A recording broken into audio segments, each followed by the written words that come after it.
Nah, karena kita waktunya terbatas dan sebentar lagi jam 9 itu jam silang bos, saya lagi mau di sini.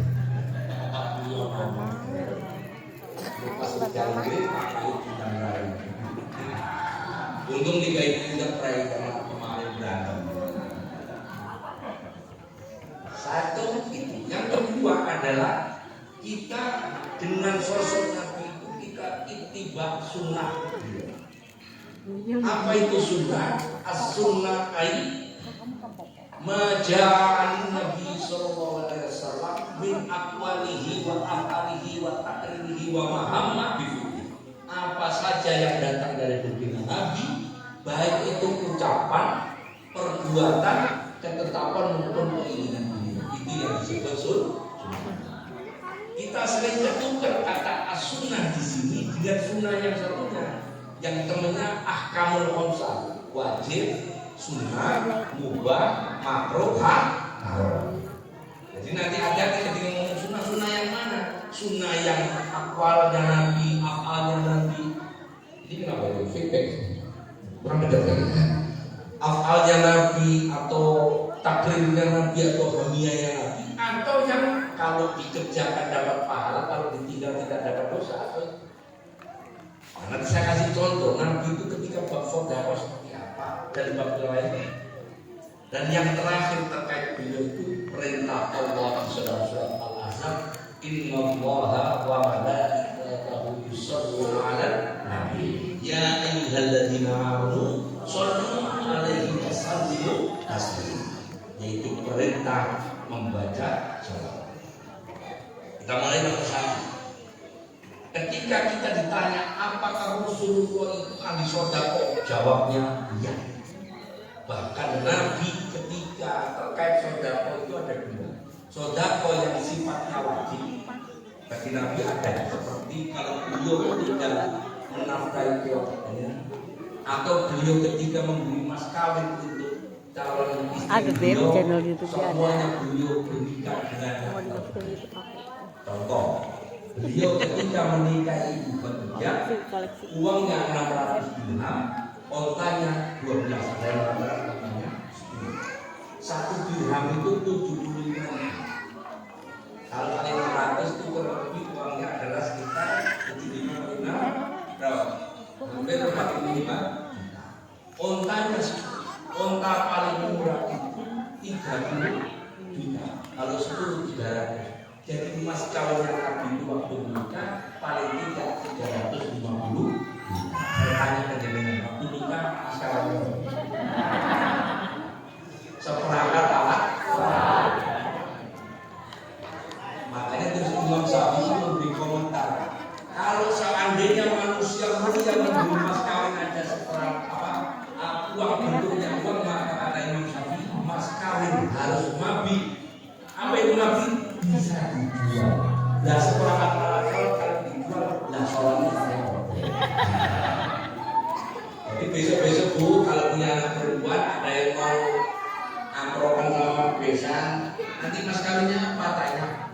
Jawabnya jangan mau dikasih seperangkat alat, karena Nabi tidak ada ngasih seperangkat alat. Betul ya? Ini nafkah yang wajib. Bagaimana Nabi memberikan belanja pada istrinya? Beliau memberikan nafkah pada beliau, para istrinya Rasulullah SAW, termasuk pada Aisyah, Maimunah, kemudian Hafsah, kemudian Sofia, kemudian Maria, ada 9. Kemudian Nabi Siddiqus. Bisa ingin cerita istrinya Nabi itu kadang-kadang itu poligami dah. Karena kalau ngomong poligami itu terkait dengan nikahnya, dengan nikah kita itu. Jangan ngomong istri di bawah itu bisa buat orang lain jadi enggak usah dari istri dua. Bagian ini ada yang saya orang lagi terus di capture di rekam di laporan istri saya kunci video saya. Saya nggak ngomong itu. Saya ngomong bahwa Rasulullah memberikan nafkah kepada istrinya itu dengan 2. Pertama, memberikan nafkah cukup terkait makan dan pakaian. Kedua, beliau cukup memberikan nafkah kepada istrinya dengan memberikan hodimah. Apa itu hodimah? ART. asisten rumah. Terus saya belum bisa ngasih istri saya ART minimal belanjaan jarakku. Nah, ini dengerin bapak-bapak. Ketika bulan Maulid, saya baru dapat ijazah dari guru saya. Kalau punya uang kasih semua ke istri. Jangan malah diumpetin. Bapak-bapak itu kan kayak saya juga kadang-kadang saya kan gaji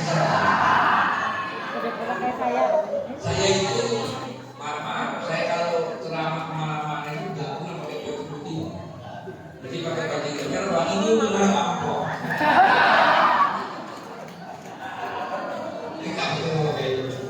Ini benar apa? Tapi itu mana amplopnya ya? Padahal lupa ini bulan Maulid. Kalau bulan Maulid ngasih belanjanya agak.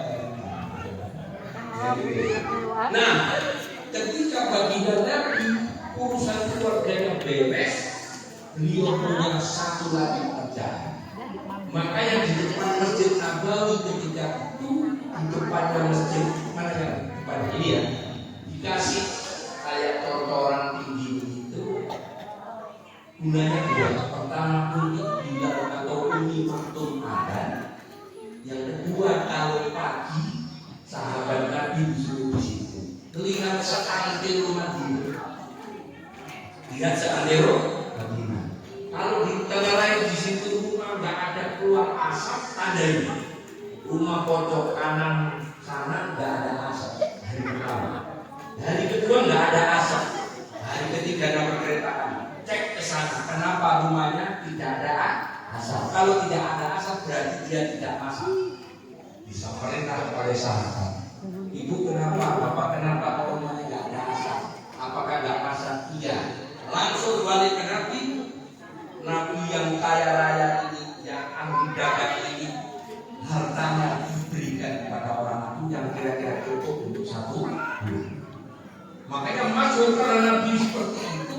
Ibu Aisyah kadang-kadang nggak punya makanan kurma atau nggak punya makanan daging. Pas hari Senin, Nabi Muhammad nanya Ibu Aisyah, Aisyah apakah ada makanan? Ini nggak ada makanan ya Rasul. Ya sudah, aku puasa. Hari Senin, puasa jam 10 Nabi balik. Ternyata Aisyah radhiyallahu anha dapat kiriman dari tetangganya paha kambing kesukaan Nabi. Nah, Ibu Aisyah cerita kepada baginda Nabi, ya Rasul, sekarang ada makanan. Kalau gitu saya makan. Makanya masyhur kalau saya puasa Senin di kantor ada yang ngajak makan, saya langsung makan. Lumayan dapat setengah. Boleh suatu saya. Yang mau sampai itu kok Nabi juga begitu. Ya, tapi jangan nanya aku puasa nanti sama tahu ada yang praktik jangan. Ya, itu mah yang ada pokok. Kemudian ketika Rasulullah suatu saat sampai walaupun kaya raya, ketika wafat cuman bapak dengan sarung atau izar yang kusut jelek dan masih punya utang dengan orang Yahudi, bajunya belum ditebus. Baju perang beliau pernah digadaikan karena Ibu Aisyah nggak punya beras kalau digadai. Ini soal saudara. Jangan ditanya kalau kau saudara Nabi apa saja orang minta kepada Nabi apapun Nabi nggak pernah nolak. Bahkan itu bekas musuhnya. Dulu terkisah waktu perang Uhud ada orang namanya bekas Yahudi Abdullah bin Ubay bin Salul. Abdullah bin Ubay bin Salul. Waktu perang Uhud dia membantu Nabi 300 orang pasukan. Giliran mau perang mulai 300 itu malah mundur. Ini suara proses. Egonya coba diturun egonya nggak usah pakai ego. Egonya turun. Cek nah nggak usah pakai ego ya. Nah enak begini ya. Jadi ketika Nabi itu diminta apapun pasti diberikan. Abdullah bin Ubay bin Salul ini munafik yang disebut dalam surat Taubah mimpin pasukan cuma mundur ketika saat Prabowo kemudian meninggal. Kebetulan Abdullah itu punya anak namanya Abdullah juga. Jadi Abdullah bin Salam. Begitu meninggal, Abdullah bin Ubay tahu Abdullah bapaknya Abdullah ini dulu karena itu gajinya lama benar. Ya Rasul, bapak saya ini boleh nggak saya minta jubahnya Nabi ini sama sorban sama Nabi jubahnya Nabi sorbannya Nabi dikasih ke Abdullah untuk mengkafani Abdullah bin Ubay. Si Abdullah ini sebenarnya pintar, minta kenapa yang diminta itu sorbannya Nabi, jubahnya Nabi, karena Abdullah punya pikiran kalau nanti bapak untuk dikafani dengan bajunya Nabi, harapannya malaikat minta Nabi itu mikir, ini kok jubahnya Nabi di sini. Nah, ini tuh ide loh, tapi siapa tahu ya. Akhirnya cerita ini dibawa ke eranya Harun al-Rasyid. Ada orang namanya Abu Nawas. Abu Nawas meninggal itu wasiat pada keluarganya, tolong aku nanti kalau mati cariin kain kafan bekas. Alasannya sederhana sama, kalau kain kafan bekas dikubur, malaikat mengatakan ini kain kafan bekas sudah lama. Nggak sedih ditanya tadi. Tapi ini jangan dulu, tetap dikebuki. Kalau nggak sholat, nggak usah. Pokoknya biasa. Mudah-mudahan banyak umur semua. Amin. Jadi itu bab sedekah. Kemudian ketika ngomong sedekah itu ada dua, sedekah yang sunnah sama sedekah wajib. Sedekah wajib disebut zakat. Nabi Muhammad dan keturunannya Ahlul Bait tidak boleh terima sedekah, tidak boleh terima zakat. Bahkan dikatakan oleh sebagian ulama sampai keturunannya yang sekarang disebut para habaib, syarif-syarifat juga mestinya secara teori tidak diperkenalkan terima sedekah. Makanya saya sampai hari ini nama saya tidak saya tambahin Habib di depan. Karena nanti pulang nanti kalau saya ada Habibnya nggak boleh terima masalah. Enak disampaikan nggak enak di saya.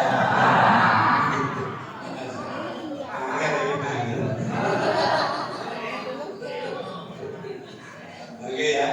Nah, ketika Rasulullah SAW memberikan contoh kepada umat yang bersedekah, sampai beliau mengatakan, seandainya kamu tahu bahwa sedekah itu mulia, maka Allah menguatkan dengan beliau bahwa sedekah itu minimal dikalikan 10 sampai 100 sampai 700 sampai tidak. Makanya Nabi itu ketika mengajarkan sedekah, beliau juga ahli sedekah. Jadi jangan sampai mohon izin saya kapan hari ada teman saya ceramah, siapkan sedekah terbaik Anda. Tapi sih begitu uangnya udah masuk, ada panitia lain, Pak tolong dibantu. Kalau bisa sudah masuk ke rekening saya. Kalau orang kayak gini tulisan repot. Buat itu bab sedekah. Nah, ketika bab sedekah ini dikembangkan terus, nanti eranya Umar bin Khattab, sedekah ini jadi kebiasaan umat apabila Nabi, maka Umar bisa membangun kekuatan militer dan dari situlah nanti Islam terus berkembang. Jadi intinya sedekah yang dibawa Nabi itu bisa menguatkan. Kemarin kita COVID 2 tahun, saya yakin di masjid ini nyiapin nasi bubur. Ada yang nyiapin nasi bubur? Ada ya? Sekarang masih nyiapin nasi bubur. Kenapa? Sudah nggak COVID. COVID datang lagi nanti sampai. Yang mestinya tetap siap. Dan alhamdulillah kalau dilihat dari ini sih, insya Allah semuanya harus ada. Amin. Saya kemudian teringat dengan sebuah kisah bahwa Rasulullah ketika di Madinah bertetangga dengan komunitas Yahudi, bertetangga dengan komunitas Nasrani, bertetangga dengan komunitas Majusi. Dan di kalangan mereka kaum Nasrani, kaum Yahudi, Ahlul Kitab namanya, dan orang Majusi juga yang ada al-sedekah. Makanya ketika kan Nabi jalan-jalan, kalau bahasanya orang sekarang sidak, ketemulah dengan orang yang memberikan makan sama minum Nabi sampai puas. Kemudian Nabi terus tahu bahwa dia orang Yahudi. Nabi pun kalau menerima, ini dalam arti bukan sedekah hanya sekedar menerima karena Nabi kehausan, menerima sedekah dalam arti hanya makan minum tidak sedekah dalam arti harta. Maka Nabi berkata kepada orang Yahudi ini, jamalah kau. Artinya sampai kalau menerima pemberian orang lain, doakan yang memberi. Ketika Nabi Muhammad mendoakan si Yahudi ini, jamalah kau, itulah nanti kelak dicatat oleh sejarah Yahudi ini sampai tua, sampai meninggal, rambutnya tidak dibanan dan giginya tidak ompong. Berarti kan di sini ada yang rambutnya masih hitam, mudah-mudahan dulu Aisyah, rambutnya sudah tua, itu kemungkinan pelit. Bukan, saya juga ada upaya. Ya karena memang modelnya putih, aliran putih. Ini yang pertama. Yang kedua terkait dengan ittiba sunnah. Ini saya cerita karena maulid ini tidak hanya sekadar membicarakan siapa manusia mulia itu, bukan, tapi bagaimana kita meneladani termasuk dalam sedekah dan yang lainnya. Kenapa sih kita memperingati maulid? Jawabnya saya berikan satu, ini mudah-mudahan ini paham. Nah, kenapa kita layak maulid dan gak usah takut disebut itu, gak usah. Pertama, ketika Rasulullah ditanya oleh Ibnu Mas'ud, ya Rasulullah, kami ini ibadah kami kurang, tidak seperti itu. Sholat kami kurang, tidak seperti sholatmu. Sedekah kurang dibandingkan dengan sedekahmu. Bagaimana aku bisa masuk surga? Itu pertanyaannya. Sahabat Ibnu Mas'ud. Sama bisa bayangin itu ditanyakan kepada yang sudah pasti masuk surga Nabi Muhammad. Apa jawabnya Nabi Muhammad? Seluruh umatku, kullu ummati yadkhuluna jannah. Semua umatku masuk surga. Di hadis ini Nabi menyebut salasa aqsam, 3 golongan. Jadi yang masuk surga ada berapa golongan? 3. Golongan yang pertama adalah yadkhuluna jannah bi ghairi hisab. Masuk surga tanpa hisab. Maksudnya begitu nanti hari kiamat diadili, begitu diadili terus sudah aman sudah kelihatan, nggak usah ditanya-tanya, langsung silakan masuk surga tanpa ditanya, tanpa dulu. Kayaknya ini berat. Ini sudah ada yang pengen. Nomor 2. Dia yadkhuluna jannah bi hisabin yasir. Dengan hisab yang mudah. Hisab yang mudah itu gimana, Gus? Saya akan kasih gambaran. Orang Mediterania ini ke depan sana, arah jalan raya saya. Pak Sere, ya. Gak pakai helm, Pak Prait gak pakai helm, gak bawa STNK, gak bawa SIM. Ya. Begitu di depan ternyata ada istop, itu cara malam, polisi. Ya, terus Ferdi.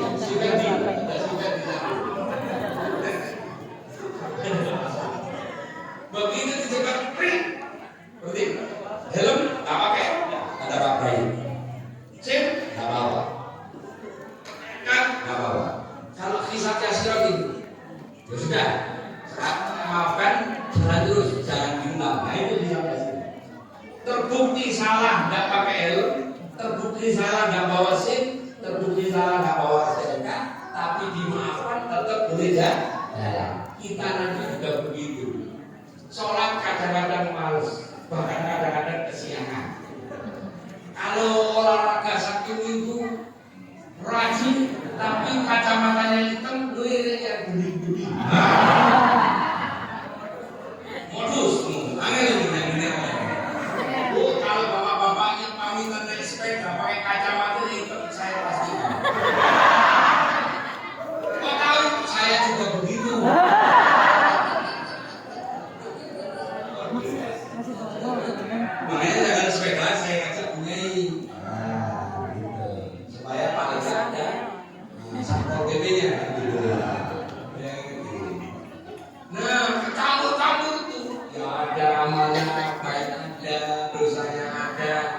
insya Allah oleh Allah gak usah ditanya, langsung masuk surga. Allahumma amin. Dan yang paling repot yang nomor 3, ya ji'una bidunubin abdi. Orang ini datang membawa dosa itu. Di hadis Muslim dikatakan siapa orang ini? Orang ini hanya punya iman 1 darah. Seumur hidupnya hanya pernah baca asyhadu an la ilaha illallah wa asyhadu anna Muhammadar Rasulullah sekali pas kawin. Habis kawin enggak sholat, enggak puasa, buru-buru haji, buru-buru tetap mau 5 kabeh. Mau 5 tahu ya? Madon, madat, main, paling, menem, mau 5 mati jebret. Ketika dengan bisafaati Rasulullah SAW, beliau berkata, ya Allah, masukkan semua umatku ke surganya Allah Ta'ala.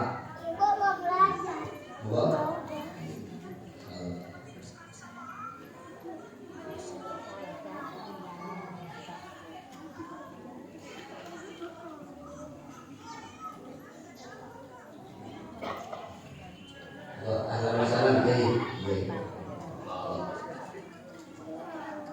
Ada masalah. Berapa?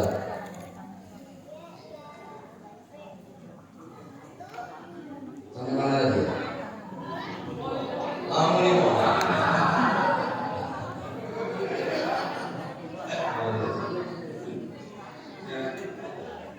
Begitu Rasulullah meminta kepada Allah Ta'ala, ya Allah masukkan semua umatku ke surga. Maka saat itulah tiap hari 70.000 belum masuk surga. 70.000 yang dari neraka sudah dicuci belum masuk. 70.000 habis di neraka. Datanglah malaikat dengan bawa catatan. Kira-kira catatannya bentuknya kayak handphone begitu. Ya Rasul, ini umatku yang sudah masuk surga. Yang terakhir, kalau terakhir yang baru sampai di neraka. Baik neraka tinggal 1, tinggal 2, tinggal 3, kita sampai 3. Monggo juga. Rasulullah kemudian berkata, scroll. Ada satu yang belum masuk. Ada satu. Survei belum masuk.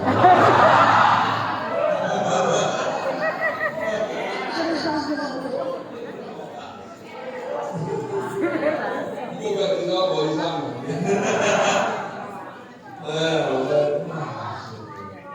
Kalau itu kan cerita, ini yang bisa. Terus Ridwan, ada umat satu yang belum masuk. Apa ini yang coba hubungi Malik di neraka? Ya kira-kira Ridwan Malik WA sama Malik, bro. Ini kami coba jangan terlalu hadisnya tak begitu. Artinya mereka cekik langsung ngomong mereka dengan cahaya. Bro, umatnya baginda Nabi ada satu yang masih di neraka. Ya bro, Malik harus ngomong bro.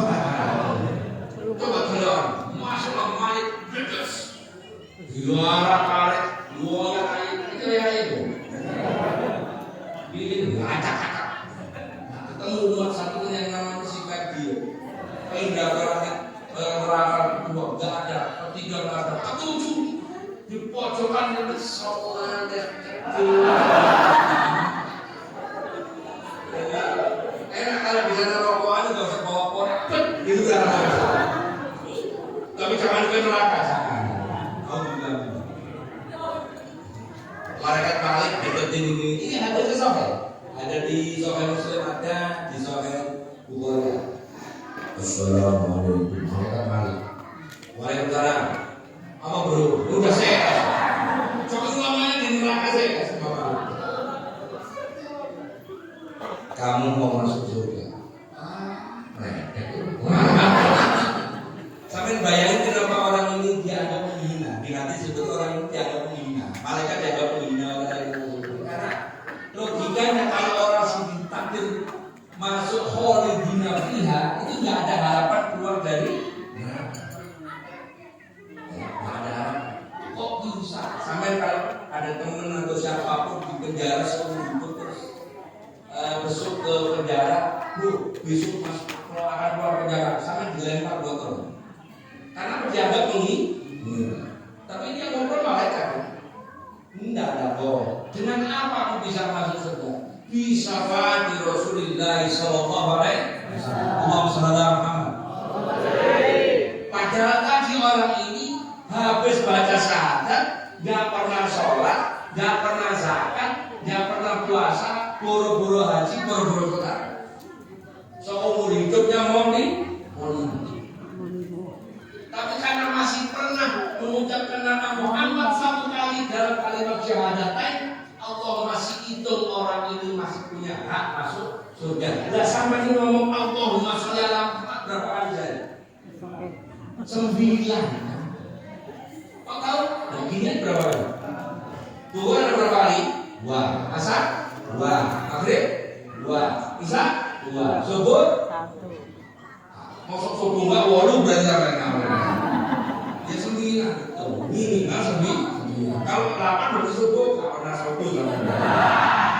9 kok, 9. Enggak percaya saya 9 itu deh. Kan tahiyat itu tidak dianggap karena tahiyat di mana di dalamnya ada sholawat itu tidak dianggap sholat kalau di dalam tahiyatnya tidak ada sholawat pada baginda Nabi Muhammad SAW, karena termasuk rukun sholat. Jadi sampai menyebut nama Muhammad minimal di syahadat itu sekali, di sholawat sekali, berarti total ada 18 kali paling tidak. Nah orang ini sekali seumur hidup baca asyhadu an la ilaha illallah wa asyhadu anna Muhammadan Rasulullah, itu loh bisa masuk surga. Ya udah bisa satu sekali. Oh jangan, kalau misalnya nomor 2 tadi ya dakhuluna jannah bi hisabi yasir, ceritanya ya sudah aku percaya sama dilempar sok karena neraka itu gambarkan di bawah. Dia akan ditamani malaikat ribuan truk, dibawa ke telaga Tausan, dimandiin dikasih bajunya dari surga, kemudian dikasih mahkota, di depannya ada yakut warna merah. Seandainya yakut warna merah itu dibawa ke bumi dan ditaruh di ujung bumi, maka bumi itu selamanya terang benderang meskipun matahari. Saking terang. Itu seandainya yakut itu taruh di kaki enak kalau untuk nyentrin. Cuma era kaki kan enggak, masih bisa kaki gitu, ya kan? Enggak lewat berat, enggak kiluan sampai di sana, udah sana, jalan ke surga. Diibaratkan dia menuju pintu surga itu masih perlu jalan. Sendirian tolak. Mana surga? Ya Rob, al-jannatu mal'un. Sepertinya surga penuh dengan saya sendirian di luar itu. Sendirian. Kata malaikat itu tangan maju mana. Ya pakai bahasanya malaikat. Ngomong lagi, ya Rob, al-jannatu mal'un. Surganya sudah majulah. Rupanya malaikat itu buat jengkel ya orang ini. Dibukain kembali. Coba kamu intip. Tuh, bagus. Mau masuk? Bukain pintu. Di dalam surga sendirian. Mana teman-teman saya yang dulu main HP di pojok? Dikisahkan orang ini ketika di pintu surga sendirian, oleh Allah dipanggilkan keluarganya, dipanggilkan istrinya, dipanggilkan anaknya. Datangnya istrinya orang ini ternyata kue itu nanggulah. Kemana aja? Kata orang ini, aku tadi apa di pojokan.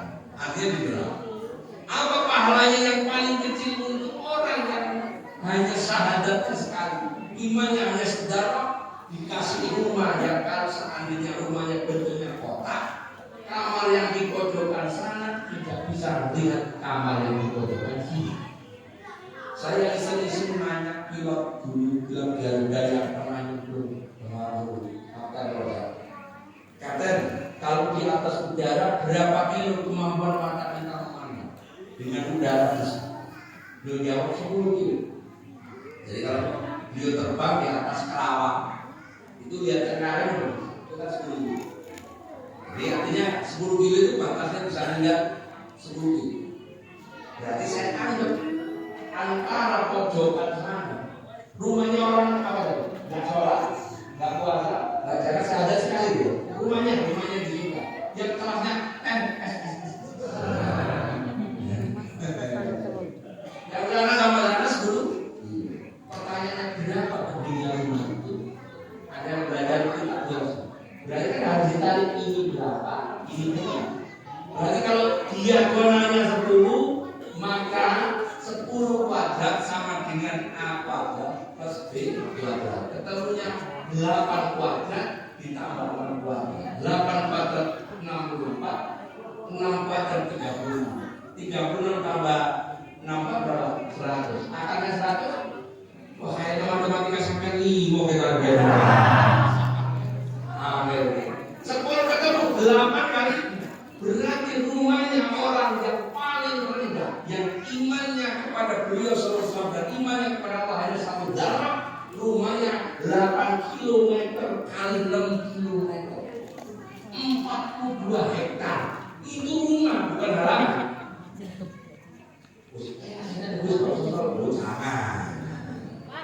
Artinya Allah itu saking mulianya Nabi Muhammad, orang yang beriman kepada Nabi Muhammad, meskipun hanya 1 darah diganjar pahala yang berlipat ganda. Apalagi kita semua yang insya Allah sama-sama mencintai Nabi, sama-sama ahli sholat, sama-sama ahli puasa, sama-sama sudah pernah haji, pernah umroh. Insya Allah semuanya masuk surga Jannatul Na'im. Amin ya rabbal alamin. Ini termasuk bab. Rupanya untuk menuju surga Nabi itu sudah cerita. Kalau mau masuk surga yang termasuk dia dahulu Nabi bisa biasa. Tolong perhatikan ibadahmu niru aku. Di bidang sana untuk apa-apa yang tidak niru Nabi judulnya bid'ah. Karena Ibnu Taimiyah pernah berkata, kullu malam yaf'alu Nabi sallallahu kullu malam yaf'alu Nabi sallallahu fi umuri dunia bahwa bid'ah. Apa saja yang pekerjaannya tidak dilakukan Nabi dihukumi bid'ah. Waktu saya tulis buku tentang haji, saya tunjukkan perkara-perkara yang tidak pernah dilakukan. Terus teman saya bilang, mana? Ini bid'ah apa enggak? Apa yang termasuk haji yang kalian tidak pernah kerjakan, Nabi kerjakan? Pertama, misalnya saya kasih Nabi itu kalau pergi haji, pergi umroh dari Madinah pasti bawa haji. Haji itu bisa kambing, bisa ternak. Berangkat ke Mekah bawa kambing atau bawa ternak. Saya tanya kamu kemarin umroh bawa kambing? Kalau bawa kambing masalah. Bawa kambing masalah berarti kambingnya nanti mau masuk pesawat diselamasi, dikasih batik, dikasih emblem, duduk di samping pesawat. Berarti kamu nggak niru nak? Makanya saya bilang jangan gampang nuduh orang kita. Karena tidak semua yang tidak dilakukan Nabi itu nggak boleh, dan tidak semua yang Nabi lakukan juga boleh ditiru. Karena di dalam usul fikih ada 3 perbuatan Nabi yang punya dampak hukum.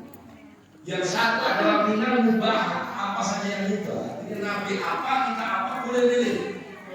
Contoh, bab makan, bab minum, bab tidur, bab jalan, bab berbicara, bab duduk. Nabi semuanya melakukan al-af'al al-jibiliyah atau al-af'al al-insaniyah yang itu sudah nempel dahulu di manusia, mau dibuli mau tidak buli.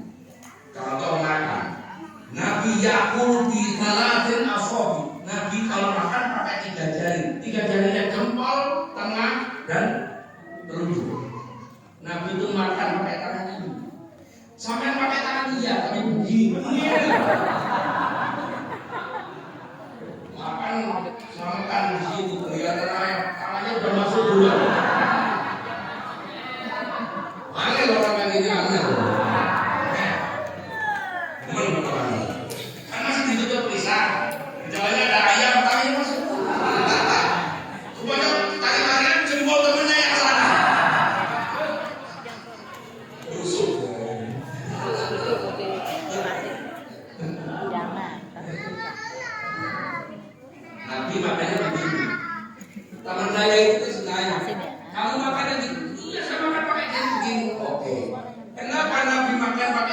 sehari-hari semua makanan beliau sallallahu alaihi wasallam bisa dipegang. Korma bisa dipegang. Gandum bentuknya roti bisa dipegang. Daging kambing bisa dipegang. Daging ayam bisa dipegang. Tidak sampai makan bubur, rawon, soto, mie godok. Kalau makan gini melonjak. Jadi dingin-dingin apa itu? Itu contoh. Makanya perkara ini ubah. Kalau kita ittiba sunnah dapat pahala. Kalau kita niru ya sudah. Oh makanannya mie godok ya sopit atau garpu ya sudah. Yang penting mau akan baca doa Bismillahirrahmanirrahim. Selesai Alhamdulillah. Minimal itu sudah berarti kita sudah ittiba sunnah. Pertama terkait dengan Nabi. Yang kedua adalah perkara-perkara min khawasina, kekhususan Nabi Muhammad. Imam Al-Alawi di dalam kitabnya Al-Ihkam fi Ushulil Ahkam di halaman 97 mengatakan bahwa ada perbuatan Nabi yang haram kita tiru, ada perbuatan kita Nabi tidak lakukan. Artinya Nabi boleh melakukan, kita tidak boleh meniru. Ada yang Nabi tidak lakukan karena Nabi tidak sama dengan kita. Nabi kalau sholat malam itu hukumnya wajib. Sholat malam itu ada dua, tahajud dan witir. Itu yang disebut dengan tahajud. Ada juga qiyamul lail yang biasa, itu qiyamul lail. Qiyamul lail itu pokoknya sholat malam. Sedangkan sholat yang didahului tidur namanya tahajud. Sholat tahajud pasti qiyamul lail. Qiyamul lail belum tentu. Paham ya? Tahajud harus tidur dulu. Kalau jenengan mau tahajud minimal tidur. Nggak benar menit jam tidur terus bangun sholat tahajud. Gus saya boleh nggak? Habis isya tahajud boleh, tapi habis isya tidur dulu. Masa iya sama habis itu? Apa tahajud? Ya lucu. Ya apa yang benar sepertiga malam? Sudah belajar. Bagi Nabi qiyamul lail yang namanya tahajud itu wajib. Bagi kita sunnah. Kedua, Nabi boleh menikah lebih dari 4. Walhasil dalam kitab sejarah masyhur istri beliau dalam anak setelah Ibu Khadijah itu adalah 9. Kita. Jadi kita saya ngomong kita dulu ya. Saya ngomongin dulu sama saya ngapain dulu saya. Kita. Maksimum 4. Cuman tadi kan sudah saya ajak pengantar. Boro-boro 41 aja belanjanya kurang. Aneh orang ngomong 4 segeri cuklek. Jadi Nabi boleh lebih dari 4. Kita haram lebih dari 4. Terus berikutnya Nabi haram menerima sedekah. Nabi haram menerima sedekah. Tapi kita boleh terima sedekah.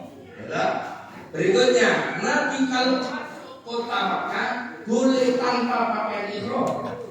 Tapi sampean sama saya mau masuk Makkah, meskipun hanya mau bekerja, misalnya mau masak tekelnya Masjidil Haram, jadi tukang di sana, mau menuju Makkah harus berpakaian ihram. Kalau sudah pakai pakaian ihram, rumus di BT harus tawaf, harus sa'i, harus umrah namanya. Bagi orang yang masuk lewat tanah haram nggak pakai pakaian ihram kena dendanya yang biasa ekor itu baru boleh. Tapi tetap bahwa hukumnya masuk tanah haram harus pakai pakaian ihram. Di contoh Nabi boleh kita sholat duha bagi Nabi wajib sampai sholat duha hukumnya Nabi sholat duhanya kadang 6, kadang 8, kadang 12. Sampai berapa? 20. Itu pun kalau aneh loh. Ini mau terus masuk surga ya sih mata dulu lah. Ya kita berharap cuma yang ukur lah karena sok-sokan. Sama segitu ya. Nah yang terakhir inilah pekerjaan Nabi yang Nabi sebagai bayan penjelas. beliau dalam hadis, "Udhu anni manasikakum." Kamu kalau manasik tirulah aku. Atau bagaimana? Atau shallu kama ra'aitumuni usolli, salat kamu seperti aku sholat. Akhirnya masuk di kalangan orang-orang berbeda. Kita sholat dengan caranya sholat. Suatu saat saya diundang haji di masjid itu, terus saya cerita, saya nggak berani menghubungi sholat saya seperti Nabi, tapi saya hanya berani sholat berdasarkan ilmu. Wah, salah jadi sholat harus ilmu Nabi. Saya tanya, kapan kamu ketemu dengan Muhammad? Wong ini aja belajar nekron. Diam. Kenapa? Begitu kita ketemu permasalahan ini, agar kita cuma satu.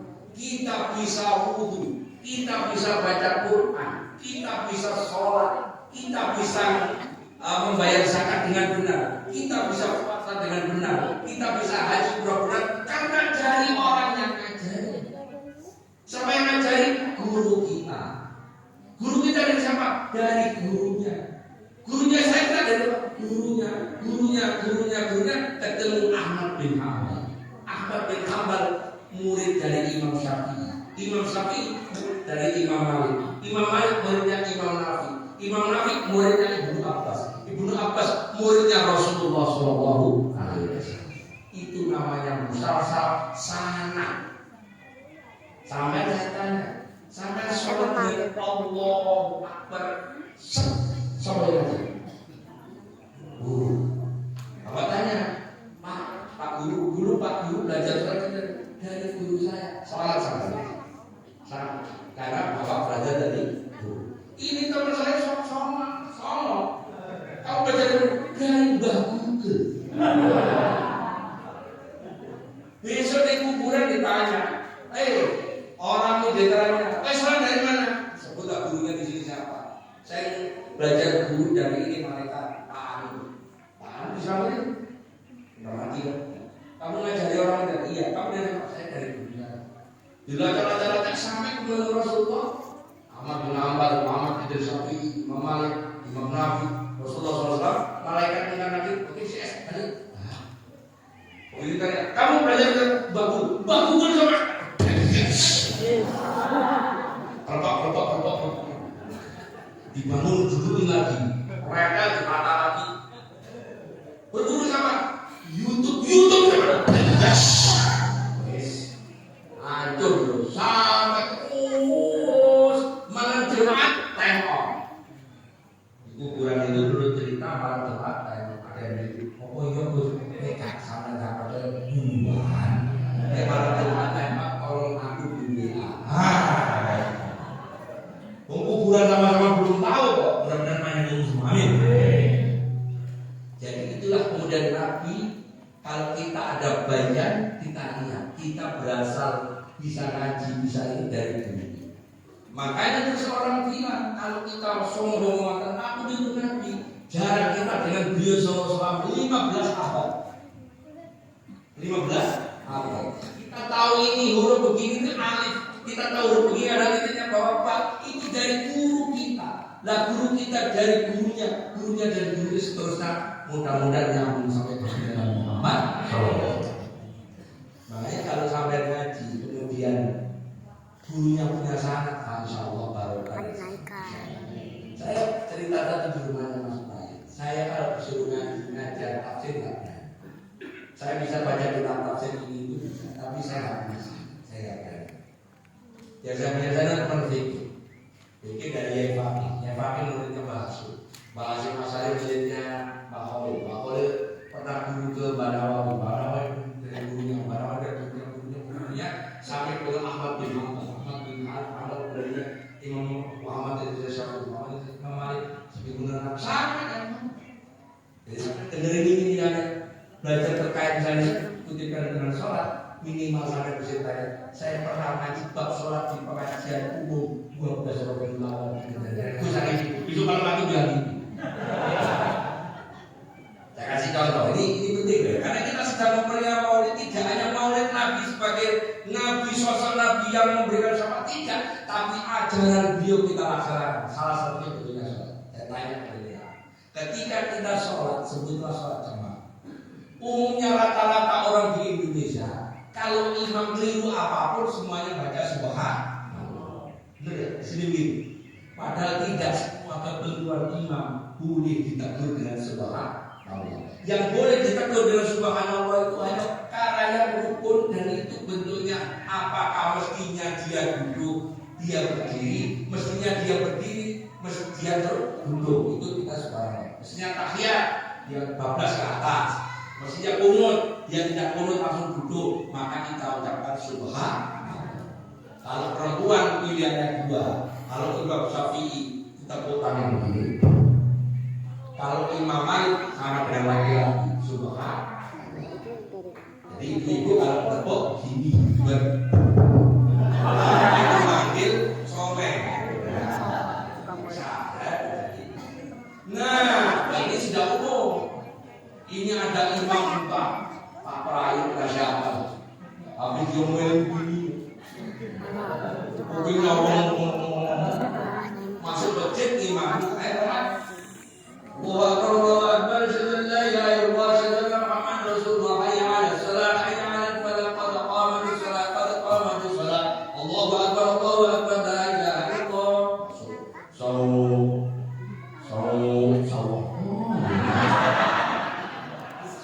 Pastinya saus buat umbain dan negara saus namanya bela saus.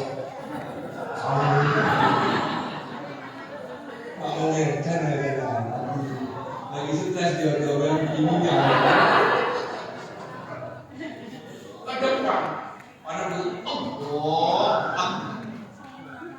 Lama ini sholat. Ya kau langsung Bismillahirrahmanirrahim. Sabbih isma rabbikal a'la. Nah, kalau kayak gini sampean makmumnya. Kira-kira ngomong Bapak Prayu. Subhanallah. Memang. Itulah salah. Enggak boleh ngomong selain omongan apa saja enggak boleh. Enggak boleh. Maka pilihannya dikete. Bismillahirrahmanirrahim. Sabbih isma rabbikal a'la. Bismillahirrahmanirrahim. Alhamdulillahirabbil alamin. Sabbih isma alhamdulillah. Sabbih isma.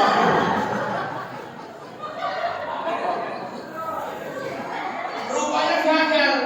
Imam Malik keluarkan pendapat saat itulah salah seorang, enggak boleh semuanya. Salah seorang itu di belakangnya atau kanannya boleh ngomong dengan alamat yang dianggap perlu. Kebetulan belakangnya Pak Malik si Samsi atau Manifi. Ini ngomong aja. Tak, sama ngomong. Itu boleh. Nah kok klien ngomong, oh iya.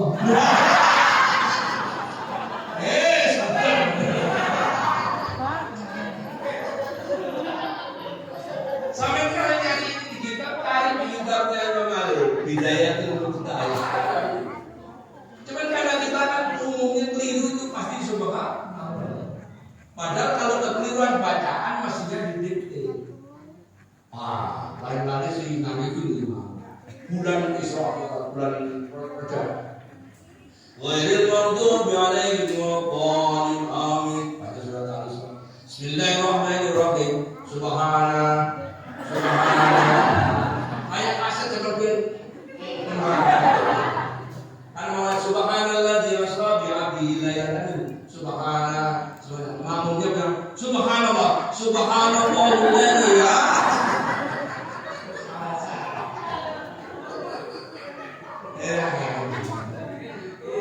Belajarnya di YouTube. Hari ini Samsi maju. Ghairil maghdubi 'alaihim waladdallin. Amin. Bismillahirrahmanirrahim. Al-Asr kepanjangan. Inna anzalnahu fi lailatul qadar. Salah. Makmumnya belakang Samsi. Samsi yang paling pintar. Coba sekali ini. Lailatul. Wa ma adraka ma lailatul qadar. Mereka ngomong Lailatul Samsi jengkel. Lailatul mana itu?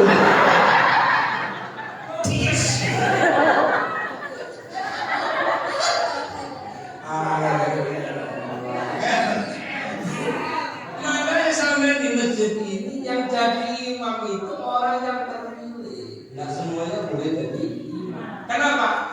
Ketika sholat berjamaah, Nabi yang lebih. Ketika imamnya baik, maka seluruh makmumnya sholatnya diterima oleh Allah. Makanya kalau mau sampai sholatnya diterima, sholatnya berjamaah. Masjid ini luar biasa, musola ini luar biasa. Saya nyebut musola itu tetap salah masjid. Karena kalau sampai masuk musola ini niatnya usolli sunatan tahiyatul, bukan usolli sunatan tahiyatul musola. Benar ya?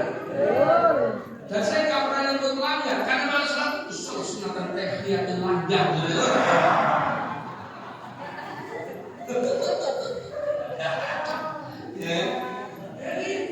Tetap masjid itu di masjid tidak pakai Jumatan. Masjid yang dipakai Jumatan namanya masjid jami.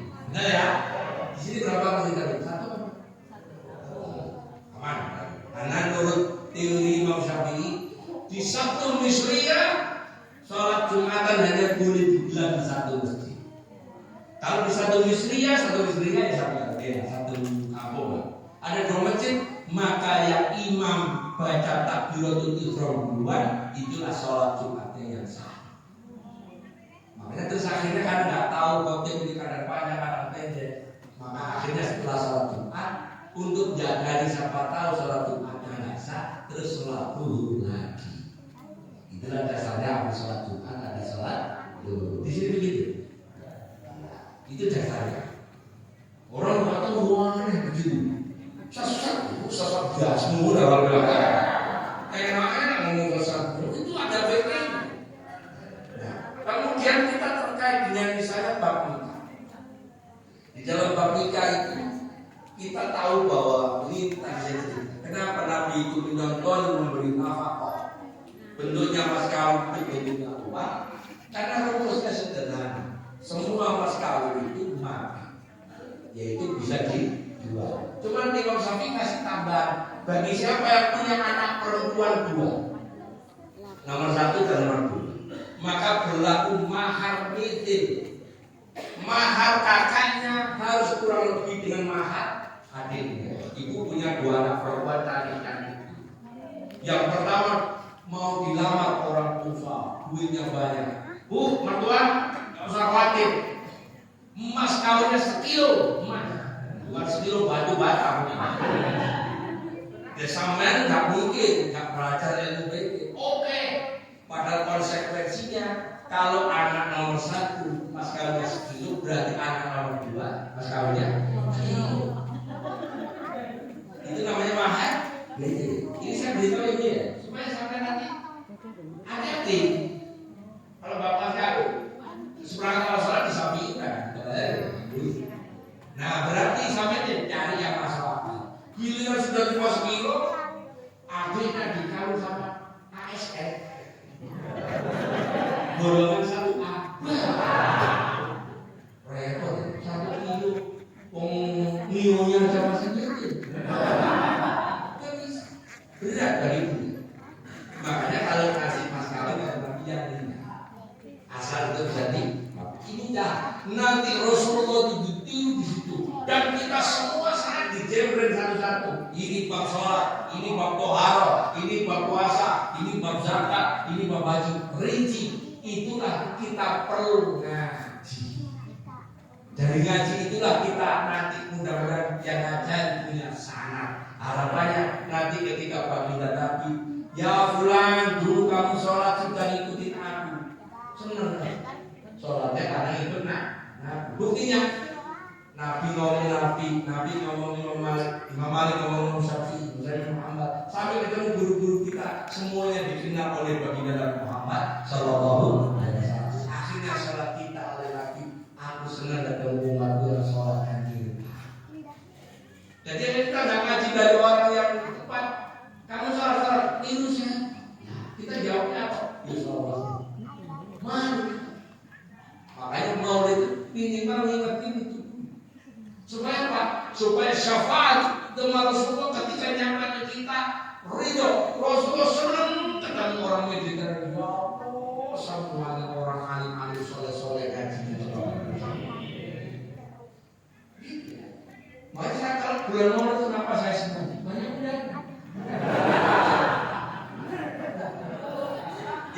kemudian adi itu ya udah kan. Ini tadi pagi itu sudah buka ini, makanya saya bilang mudah dijemput sanksinya kan baru. Berikutnya ketika kita yang terakhir, kenapa Allah Subhanahu Wa Taala di samping memerintahkan sholawat pada kita, Allah sendiri juga bersolawat kepada Nabi. Satu-satunya perintah yang Allah memerintahkan, tapi Allah juga melakukan cuma satu, yaitu sholawat kepada beliau Sallallahu Alaihi Wasallam. Innallaha wa malaikatahu yusholluna ala nabi. Sesungguhnya Allah dan para malaikatnya semuanya bersolawat kepada baginda Muhammad Sallallahu Alaihi Wasallam. Ya ayyuhalladzina amanu, kalau gitu orang-orang yang beriman, salawatlah kalian semua dan salamlah kepada kalian semua kepada baginda Muhammad Sallallahu Alaihi Wasallam. Akhirnya pelajaran ini ditaruh oleh Allah di dalam syariat sholat termasuk rukun. Dan kenapa sesudah salat ada sholawat lagi? Namanya sholawat Ibrahimiyah. Allahumma sholli ala sayyidina Muhammad wa ala ali sayyidina Muhammad kama shallaita ala sayyidina Ibrahim wa ala ali sayyidina Ibrahim wa barik ala sayyidina Muhammad kama shallaita ala sayyidina wa barik ala fil alamin innaka hamidun. Ada nama Ibrahim ditaruh, ada yang nanya, kenapa sholawat ini? Jawabnya ketika Islam kita Nabi lagi itu bisa aku di langit ketujuh ketemu siapa? Ibrahim Khalil, Ibrahim kekasihnya Allah. Ya Muhammad, kata Ibrahim, wahai Muhammad, aqra li ummatika assalam. Aku nitip salam ke umatmu. Nabi Muhammad apa? Oke, baik. Nanti begitu turun Nabi Muhammad orang yang aman. Terus Nabi Muhammad meletakkan salamnya Nabi Ibrahim di tahiyat sholat. Pas dia turun sebelum subuh, sholat subuh, tahiyat pertama sholat subuh diajari oleh malaikat Jibril ketika tahiyat Allahumma sholli ala Muhammad wa ala ali Muhammad kama shallaita ala Ibrahim dan seterusnya. Pada waktu Isra Mi'raj Nabi Muhammad itu di langit pertama ketemu siapa? Ketemu dua orang nabi, Yahya dan Nabi Isa. Di ketiga ketemu Nabi Idris. Di empat ketemu Nabi Harun, lima Nabi Musa, tiga tadi Nabi Yusuf, Harun, Musa, Ibrahim. Untungnya yang nitip salam Nabi Ibrahim. Coba yang lima Nabi dari sama soleh sama nggak selesai besar-besar. Untungnya cuma Nabi bisa bersyukuri. Iya, kalau ada yang nanya kenapa sholat itu jawabannya di Sahih, di Sunan itu. Dan sholawat saking mulianya sholawat sampai oleh Allah, siapa orang khutbah tidak baca sholawat, khutbahnya tidak sah, Jumatnya tidak sah. Dan sholawatnya nggak boleh buntu. Sampai kalau pernah ada khotib kawan-kawan kita yang salah itu begini soalnya, Allahumma sholli ala hada nabil karim wa ala alihi wa ashabihi. Nyebut nama beliau SAW dengan kalimat kisah-kisah hada, seakan-akan malas menyebut nama baginda.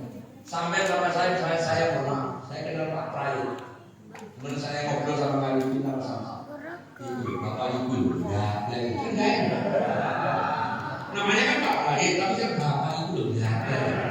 Enggak enak. Orang ini begitu. Khutbah yang mengucapkan surat Allahumma sholli ala hada nabil karim wa ala itu khutbah yang beruntung karena sholawatnya beruntung.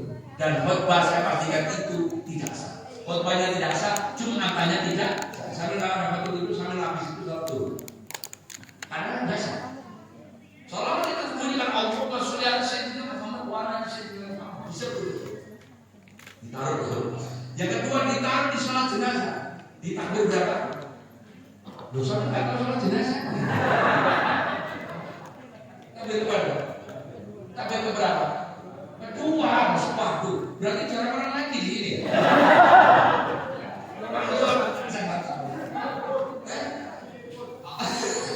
Kurang asyik lebih kubur. Tapi kalau bangun aku gak disolati, jejak apa? Aku gambar. Kira-kira ketika takbir kedua, habis takbir kedua baca takbir lagi terus sholat takbir kedua. Ditaruh di mana lagi? Siapa orang yang berdoa tidak didahului salawat, tidak ditutup dengan salawat, doanya balik, tertolak, mardud tertolak. Banyak sampai kalau doa, doanya standar. A'udzubillahi minasyaitonir rajim. Bismillahirrahmanirrahim. Alhamdulillahirabbil alamin. Allahumma shalli ala sayyidina Muhammad wa sallim. Alhamdulillahirabbil alamin. Ditutup subhana rabbika rabbil izzati amma yasifun. Wassalamun ala mursalin. Walhamdulillahirabbil alamin. Atau sallallahu alaihi wasallam Muhammad walhamdulillahirabbil alamin. Bukaan sama tutupnya ada shalawat. Oleh doa buntung selawatnya balik. Persis ngirim WA pulsanya. Konten satu terus. Ini handphone satu begitu cek nol. Cak tipis. Kemudian sholawat juga dipakai sebagai bentuk kita sebagai penyembuh hati. Masa ini ijazah dari Mbak Khalil. Setiap malam Jumat baca sholawat 1000. Kalau sebenarnya mau silakan datang bersama saya dari sholawat Mbak Khalil. Cuman sholawatnya begini. Allahumma sholli ala sayyidina Muhammad wa ali. Ini aja. 1000 kali. Malam. Kalau mau silakan. Tinggal bilang mobil. Berarti jangan nyampe ke Mbak Khalil. Mbak Hamid Pasuruan. Nanti kawan-kawan kalau Pasuruan mampir ke makamnya Mbak. Terus sholawat juga bisa dipakai untuk penyembuh. Sholawat juga bisa dipakai untuk macam-macam. Doa yang tidak didahului sholawat dan ditutup sholawat, doanya tertolak. Oleh karena itulah kita memperingati Maulid itu pasti ada sholawat. Bentuknya macam-macam. Mau sholawat ini, sholawat itu macam-macam. Dan dari situlah terus muncul mahabbah kita pada baginda Nabi Muhammad SAW. Modal kita sekarang kepada Nabi tiba kepada beliau semampu kita. Kemudian yang kedua adalah perbanyak sholawat sebagai tanda mahabbah kita kepada beliau. Sholawat yang dibaca oleh umat beliau, Allah mengutus satu orang malaikat. Dari sholawat itu diaturkan kepada baginda Nabi. Ya Rasul, ini umatmu yang ada di Mediterania sedang membaca si fulan namanya, si fulan namanya, si fulan namanya. Nanti di hari kiamat, ketika kiamat, jadi semua hancur, tinggallah kemudian dibangkitkan, dan saat itulah Nabi tahu mana umatnya dan mana yang membaca. Makanya sampai kalau ada orang guru kan nggak perlu, biarin aja. Yang penting sampai melaksanakan maulid bentuknya mau sederhana, mau kayak gini memang mau bebas. Yang penting kita kecintaan kita pada Nabi Muhammad tidak ada yang bisa kita hargai dengan berapa. Cinta kita pada beliau karena nanti Allah akan membalas di Rasulullah Allah. Dan juga dengan sholawat itu pula kita memohon kasih sayang Allah. Mudah-mudahan yang hadir, yang punya utang lunas utangnya, yang sakit Allah sembuhkan, yang belum haji, belum umroh bisa berangkat. Amin. Saya itu nggak punya duit, ya nggak usah khawatir. Perbanyak sholawat kita ini ya. Kemudian kalau malam Jumat atau malam Senin atau malam Rabu ya, malam Jumat, malam Senin, malam Rabu, baca surat Al-Hajj itu. Surat Al-Hajj itu berapa? 20. Pas ayat 27, wa adzin bin nas bil hajji yatuka rijalan wa ala kulli dhamir yatina min kulli fajin amik. Ya Allah, saya ingin pergi. Saya ingin pergi. Lakukan itu, insya Allah sampai bisa hasil maksud.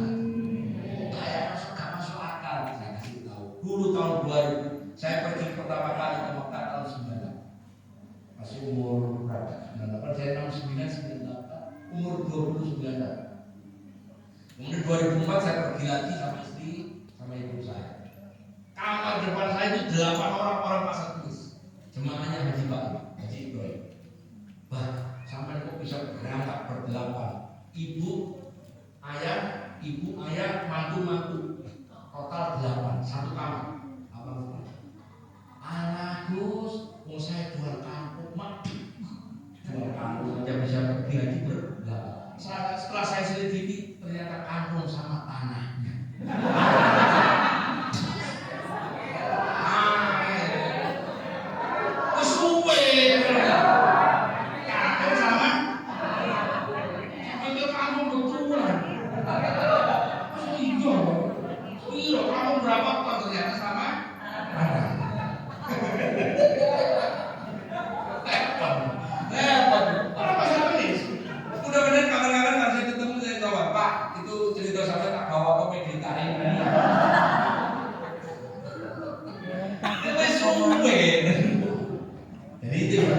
Sampai mudah-mudahan dengan barokahnya baginda dan dengan syafaatnya beliau kita bisa berangkat ke Mekah dan juga bisa menuju Mekah.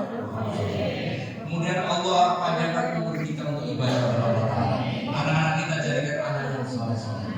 Keluarga kita jadikan sakinah mawaddah warahmah. Insyaallah kita sebenarnya diberikan keturunan anak yang soleh-soleh, cucu-cucu yang soleh-soleh. Kita bisa mendoakan kita semua dan insyaallah bersama-sama masuk surga yang Allah. Al-Fatihah. Alhamdulillah. Ya karena berdua أعوذ بالله من الشيطان الرجيم بسم الله الرحمن الرحيم اللهم صل على سيدنا محمد وعلى آل سيدنا محمد الحمد لله رب العالمين حمدا يوافي نعمه ويكافئ مزيدا يا ربنا لك الحمد كما ينبغي لجلال وجهك الكريم وعظيم سلطانك لا إله إلا أنت سبحانك إني كنت من الظالمين اللهم اغفر لنا ذنوبنا ولوالدينا وارحمنا كما ربنا صغيرا اللهم اغفر للمسلمين والمسلمات والمؤمنين والمؤمنات الأحياء منهم اللهم لك الحمد وإليك المستكى وأنت المستعان ولا حول ولا قوة إلا بالله العلي العظيم يا فتاح يا رزاق يا فتاح يا رزاق يا محاول الأحوال حول حالنا إلى أحسن الحال حسبنا الله ونعم الوكيل ولا حول ولا قوة إلا بالله العلي العظيم اللهم حسن مقاصدنا برحمتك يا أرحم الراحمين اللهم طول عمرنا ثبت أقدامنا ثبت إيماننا اللهم إنا نسألك بحسن الخاتمة ونعوذ بك من سوء الخاتمة ربنا آتنا حسنة وفي الآخرة حسنة وقنا عذاب النار وأدخلنا الجنة مع الأبرار يا عزيز يا غفار يا رب العالمين وصلى الله على سيدنا Muhammad walhamdulillahi rabbil alamin. Kurang lebihnya demikian, mudah-mudahan kesalahan saya Bapak Ibu ampuni dan semua yang benar Allah Taala kekeliruan dari saya sendiri. Wallahual muwaffiq ila aqwamit thoriq. Assalamualaikum